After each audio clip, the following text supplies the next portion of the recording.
The Delta Force operatives move into position, hearts pounding. Their mission? Rescue the hostages taken by Russia's ruthless GRU Spetsnaz. Failure is not an option, but the Russians are waiting.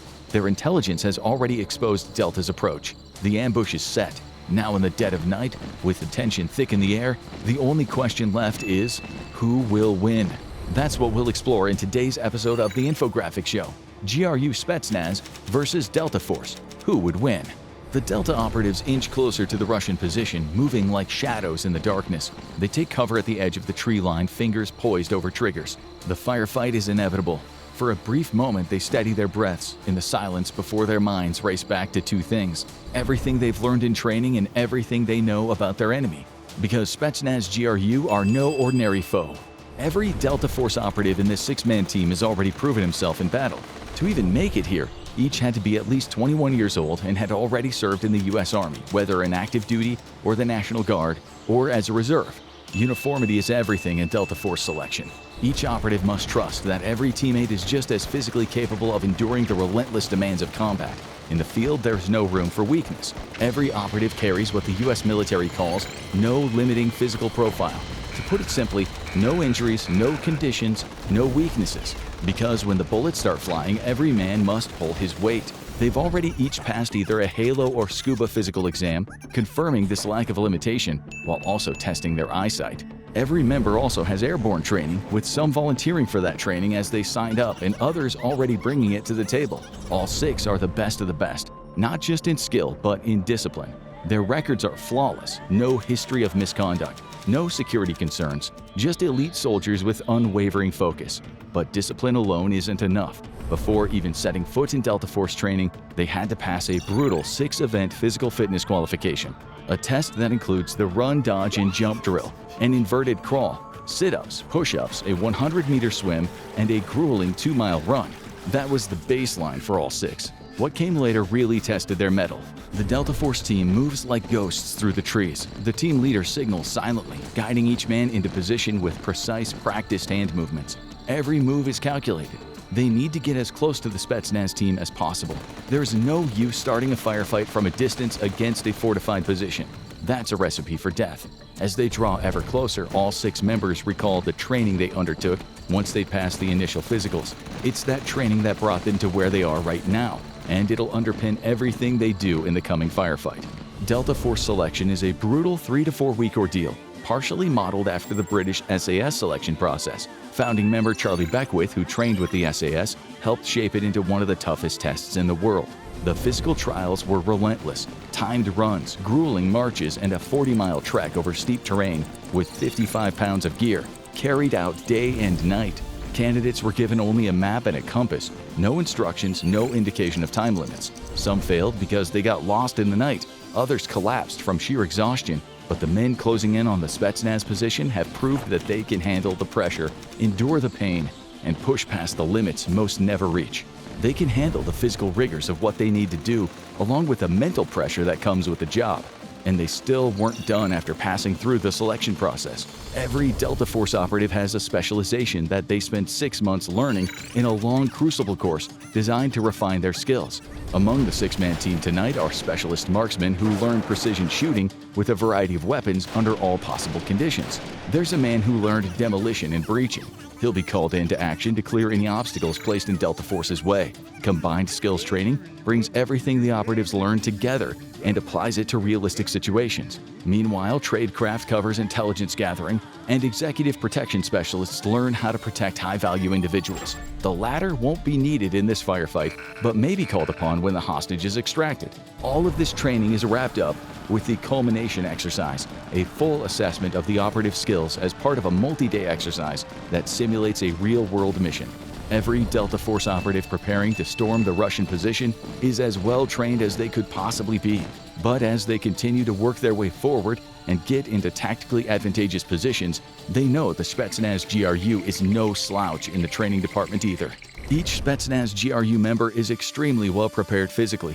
Like Delta Force, most members of the Spetsnaz are selected from already existing elements of the Russian army, although some come from the paramilitary or mercenary tracks. The training combines intense physical tests mental orientation, and an extreme emphasis on trying to surprise the recruits with scenarios to which they have to adapt to on the fly.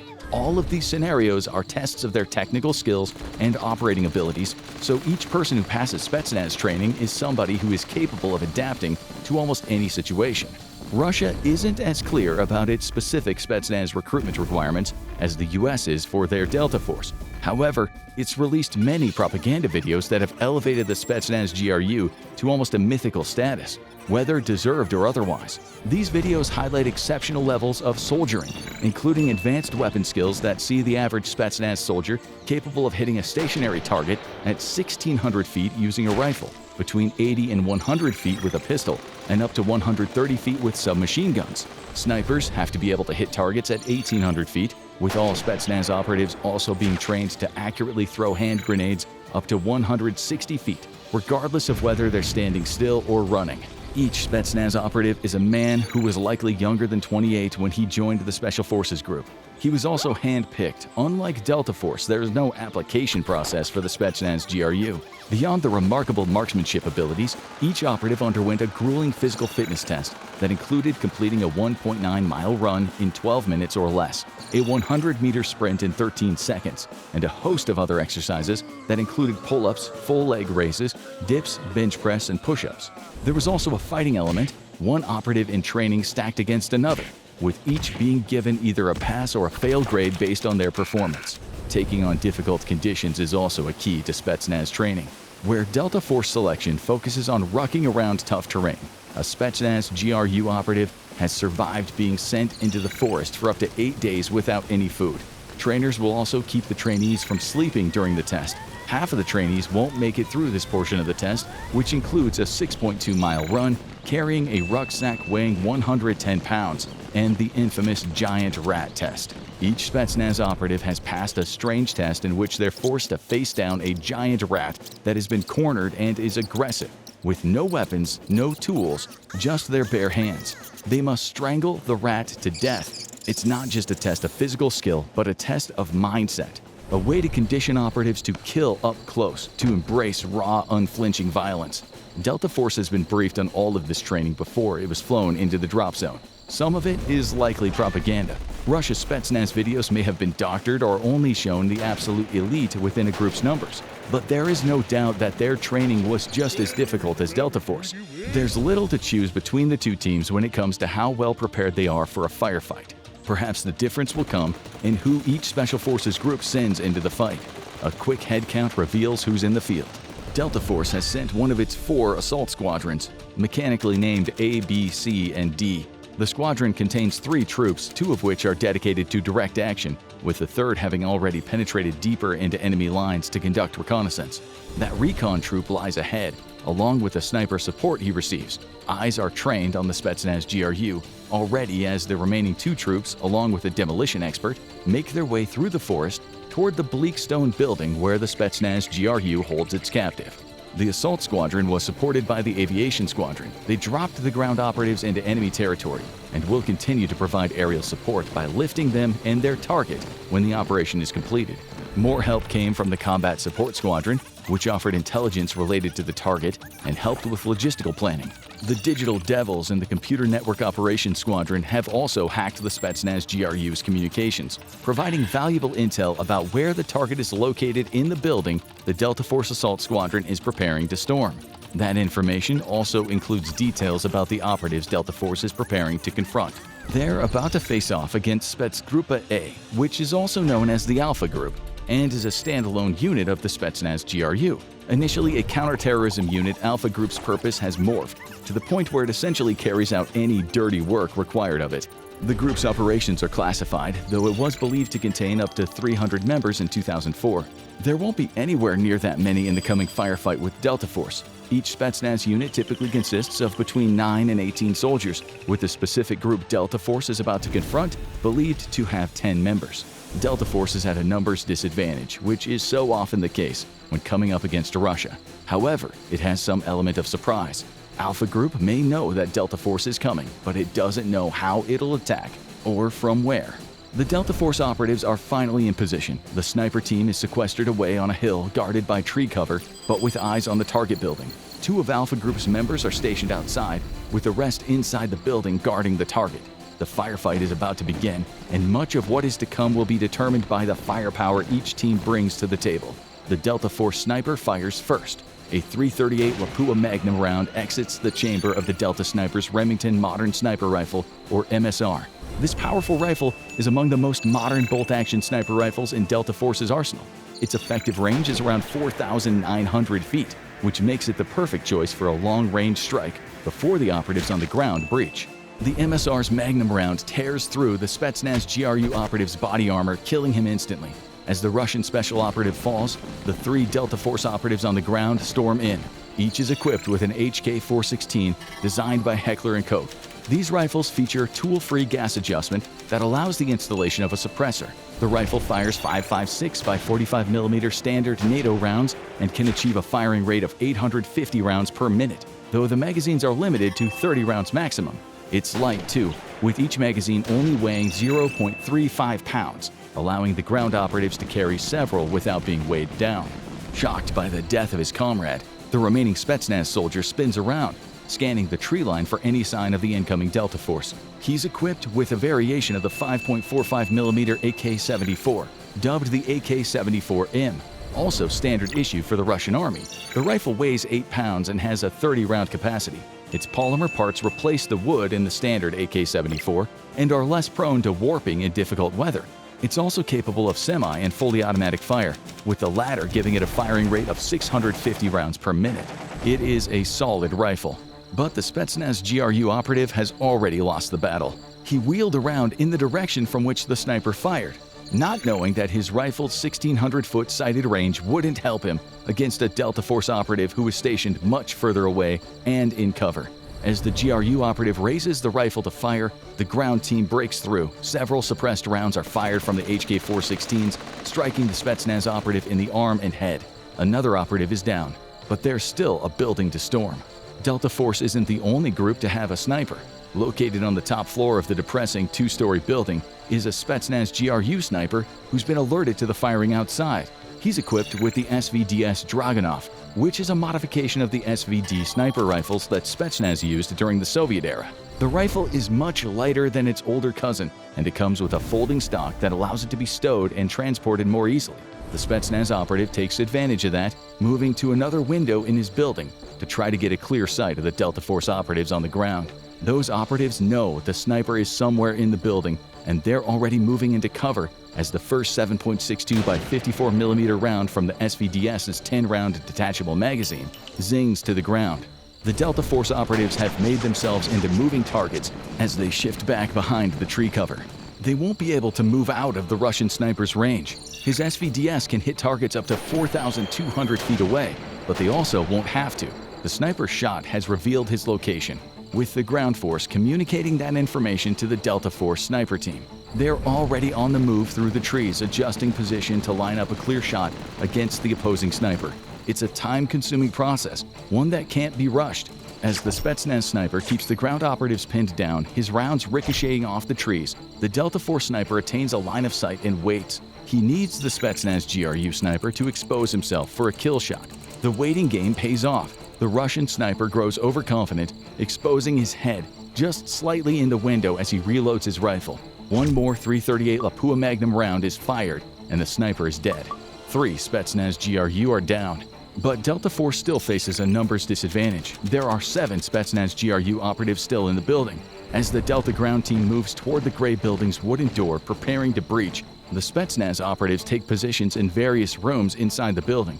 Delta had the element of surprise in the early goings, and they have blueprints for the building that they've memorized. However, they can't know for sure where a Spetsnaz operative will hide once the breach is made.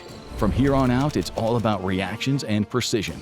That's where Delta Force has an advantage. Their small arms are among the most advanced in the world and were specifically chosen for these sorts of close combat operations.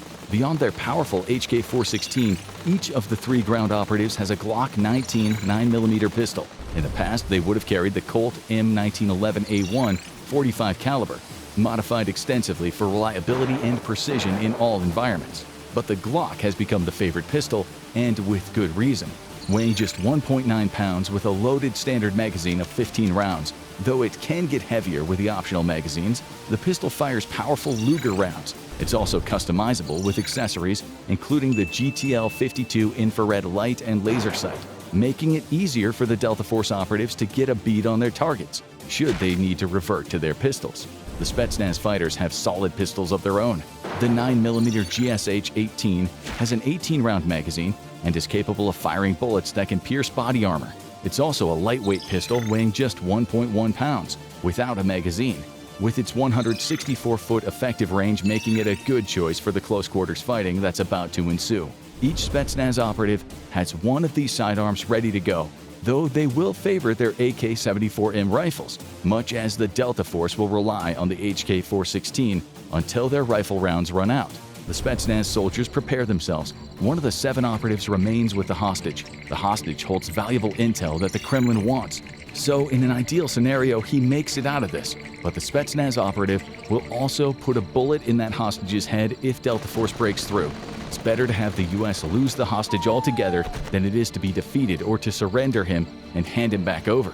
The rest of the Spetsnaz team takes positions throughout the building, taking cover behind doors and preparing to make the Delta Force team's journey from the building entrance to the hostage location as dangerous as possible. The closest Spetsnaz operative positions himself with a view of the large wooden doors, knowing that this is the only route Delta Force can take into the building. He points his AK-74M at the door and waits. Outside, the Delta Force demolition specialist is hard at work. He's pulled a set of primed charges out of his rucksack, which he's layered around the door. It won't take much to blow the wooden door off its hinges, giving the Delta Force team a chance to breach and clear the building. The hope is that the charges will stun any Spetsnaz forces standing too close to the door.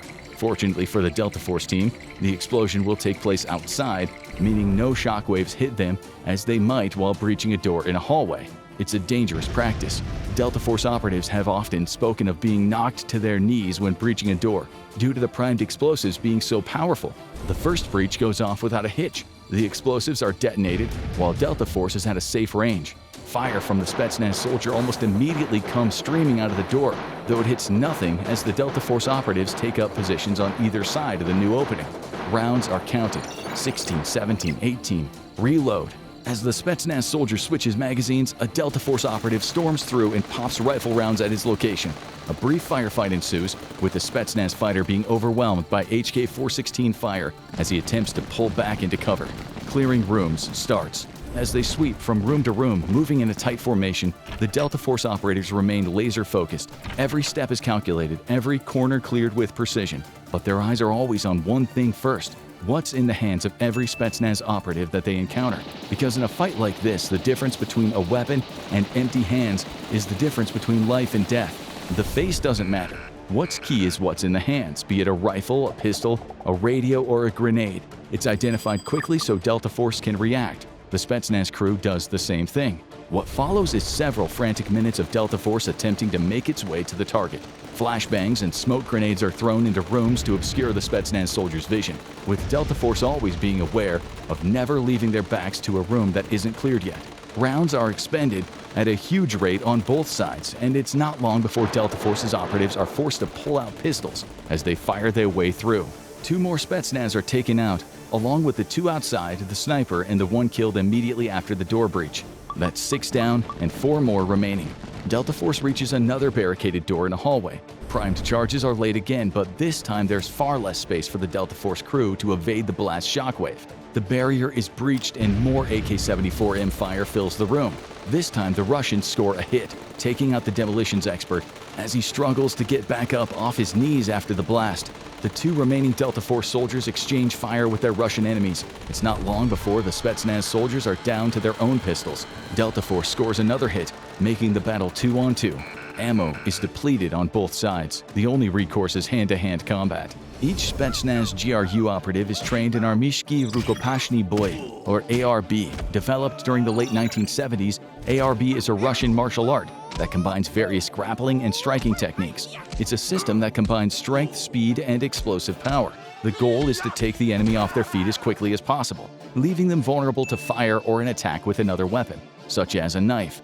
The system incorporates elements of other Russian martial arts, including combat sambo and sistema. It's a system that makes every Spetsnaz operative effective in hand-to-hand fights. Delta Force operatives aren't slouches when it comes to throwing hands either. Many will have come up through the Green Berets, where the emphasis lies on boxing.